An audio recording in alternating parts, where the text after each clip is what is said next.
Great, we're at St Marchello'S church, which is in Whitchurch near Denbigh. So it's in the Denbighshire district, which is quite great. Denbighshire itself was very strong with Knights Templar in the time. Certainly it had various visits from various Grand Masters over the periods of time. The church here has been here for, some will say 1,000 years. The book will tell you about 400 years. It's totally wrong. It's been here for at least 1,200 years. So it's been here for a while. I know, again, there's a site on it beforehand. Interestingly, the stuff that you got around here, in particular, that's been replaced. It's not the original, sadly. But what I did like actually here is about the church wardens. Now, in times past, people weren't always referred to as vicars or priests and things. They were actually in certain areas, especially in Wales, Scotland, and in parts of Ireland. They were referred to as church wardens. So when today we think of church wardens as, oh, they're church wardens, they actually, sometimes they were actually vicars as well. So it depends on the level of skill that they had. And church wardens would also take services in the absence of the vicar, as it were, or the priest. So, yeah, it's quite nice we've got there Hugh Price William. Hence, he's got church wardens, circa 1720. You can see there's a little C there, circa 1720, which is quite nice. As we go around, if we know anything about Marcello, the story remains that she settled in the area, in this valley in the Vale, and basically she decided to make this her homestead. There is talk, or the legend of this area, that she's buried somewhere in the graveyard, but no one actually knows the real location of that. So she was a pilgrim, really, I guess, as in most of the times back then, that they were looking for areas to make settlements in worship of God. As we go around, again, the organ's relatively new, that's not replaced. I like the original style to the bell tower. You've actually got the rope ladders that come down here to the bell tower. It's a shame we can't get in there to see it. I'd very much like to go up into the tower, because from the outside you'll see from the photographs that Janice has taken as well, you'll see it's a very, very much a Templar church. So this would have been used as a sanctuary, especially when that famous October the 13th came about with the Templars. This would have been a sanctuary and a refuge for them. There's lots of different shields and emblems which I find particularly interesting. What I liked about it in particular, a lot of them I'm not overly interested in, apart from this one with the skull and crossbones separated. I quite like that indeed, for a multitude of reasons. But we've got the skull and crossbones. I think, to be honest, that's probably the most valuable one in here that I saw as we went round. As we go around, excuse me, we've got you can see the walls have all been plastered and redone. It's certainly cold in here, but as my learned friend's daughter did say, it is Wales and it is winter. So yes, it's going to be cold. Heaton's in the area. They're relatively a new acquisition to the area, and that surname, to be fair, as we can see, 1800s, so it's fairly new.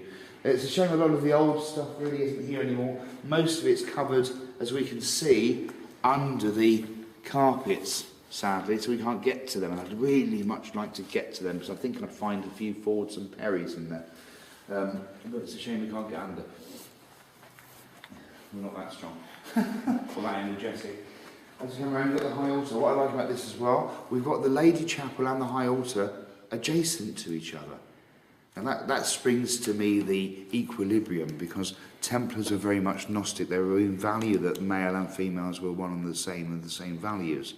But if you go into other churches, you'll see the Lady Chapel is always lower and recessed away from the areas. Particularly nice, the marble carvings here. Again, a lot of, I don't know if you can see, but you've got a lot of the symbolism here. We've got the Neville cross there, which I think it's worn over time. But we've certainly got the Neville cross there, in there, which is quite nice, along with the Perrys, and I don't think we have the Fords. I can't really see them fully. We might have a Ford in there potentially, but I can't be sure on that because of the markings. Just trying to feel it naughtily. Put my body sweat onto it. A bit naughty. But, so there's certainly some markings here, but sadly a lot of it's disappeared from this particular church for whatever reason, just probably decaying back and ruin, I guess. High altar's quite nice. Again, sadly it's a very new addition. When I say new addition, we're looking at 200, 300, 400 years. So that's a relatively new addition there. And here I find it quite nice. I mean, you've got Lord Salisbury. We know that he was, obviously, he was a Sir. You know, Lord Salisbury, Sir John Salisbury. So, and he's quite interesting because he was actually very dedicated to Templarism. He's a Knight of the Realm. But he was, in his time, he was quite an interesting chap. I suppose you could call him a bit of a fighting against the system, really anti-establishment, perhaps. So he was quite a break from the norm, I guess, of the period. So yeah, but he's quite interesting, and you've got his wife next to him. And again, it's quite nice to see. Again, they haven't broken their tradition of the time. The lady's dressed in pure black. You know, but he's in his knightly armaments, and I love the detail they've got onto the knife here, which is quite nice. And I don't know, you probably can't see the inscription there, but we've actually got Jacob's ladder in there. It's a bit worn now, but you've got Jacob's ladder inscribed within the sheath of the knife, which is what I clocked earlier on as we walked round, which is quite good. Excuse me. So yeah, quite an interesting marking there. The windows are absolutely stunning. Again, we've got the Jesus in red. He's normally depicted in red or blue. Nothing too much on the central part of that window to worry about, but we do have the original style compasses, which gives you the idea of the age of the stained glass, because they have the compasses with the finger hooks on, which they haven't done for many moons. That's there quite clearly about geometry. And what I like about it is, if you're on this, the Jesus is quite a standard bulk, but when we come onto the next window along, we see the He has risen, and it's got the geometrical scales there with the compass. So that's quite interesting to have that there. So who knows who the artist was, but he certainly knew what he was painting, what he was designing. I like the fact we've got daffodils in the picture as well. I haven't seen any clovers. I haven't really seen any roses, but we do have the lion in the blue colours on the fourth window in, i.e. the second from the right, above Rabboni, which is what I'd expect to see above Rabboni. We've got quite a few various angels in the top that are personified, which is quite nice in a weird way, actually. But not much to say about that. But what's interesting is we have Gabrielle holding the chalice. I don't know if you can see that there. Again, quite unusual to see that, really. It says St. John, but that's from a saint. But I would depict that as Gabrielle, to be honest. These are angels that allegedly are personified, which is quite nice. Also here is quite traditional, I guess. Lovely carvings, lots of lovely carvings on there. And again, you've got the wing disc of a face on there, which is quite nice. But you can see the style of the period, it's not that old. That's a relatively new addition as well, which is good. That was quite nice. Quite nice to have the carving into there, but again, it's relatively new, 1913. So there's been a lot of new additions to it, but they've tried to keep it in line with its original building. I think the tale will always be from the vaulted ceilings and how they are, and the same as any sort of, especially this style, it reminds me of the Lord's Chancery, I guess. You know, the courts, how they were, that would be a very similar typical style of the period. Again, a little bit unusual, the pulpit, the actual main area has got the top section to it as well. And it's nice to see the fleur-de-lis, which I would always see here, the fleur-de-lis going round through the cross. But what's different in this one is you've got the flames, you've got fire, so you've got air, water and fire combined, which is quite nice. It's a nice little touch. I haven't seen it for a while in that particular way.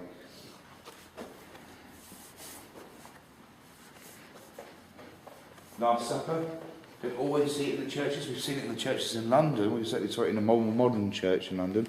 That was presented in 1990, so it's a relatively modern edition, really. It's quite nice, with the Last Supper. And they're all very angry and pointing and debating the Jesus and his path and his ways. That's what the picture depicts. And they're going down and talking to Peter, really. And they're saying, look, what's going on? What's going on with this chap? You know, we're not happy about this, look. And they're furious. And it's almost like he's got an ultimate divide there. Because you've got these that are almost sympathising, empathising with him, and these are arguing and debating.